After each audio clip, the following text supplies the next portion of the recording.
I always thought my neighbor, Mrs. Calloway, was just a little odd, maybe even lonely.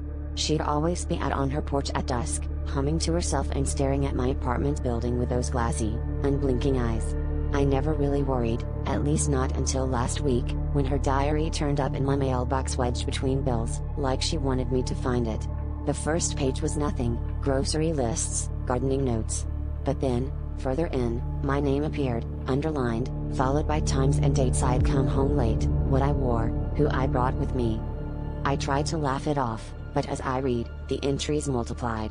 She described the sound of my footsteps on the stairs, how I left my window open on humid nights, the way I twitched when I dreamed. Then, on the third entry, she mentioned other tenants too, their habits, secrets, and arguments. She wrote about a couple upstairs who fought every night, and a grad student who never paid rent on time. All stuff she could have heard through thin walls, right? But she also wrote about things no one should know, like how the grad student cried alone in his kitchen, and how the couple's fights always ended with the wife sleeping in the bathroom. I started to wonder how she saw so much, until I found the passage that made my skin crawl. Through the cracks in the walls, the world opens up for me. I see them all, every one. They never look back, never notice the holes. But soon, I'll show them I'm here. That's when I remembered the old plaster in my bedroom, the way it crumbled near the baseboards, the dark slits I always assumed were just shadows.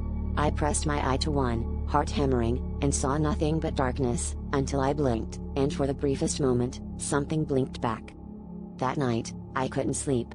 Every creak, every whisper of wind against the glass felt like Mrs. Calloway's eyes crawling over me.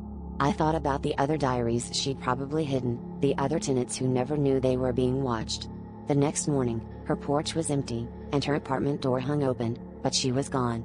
All that remained was a fresh crack in my bedroom wall, wider than before, and a new entry in her diary, dated today, describing how I trembled as I read her words.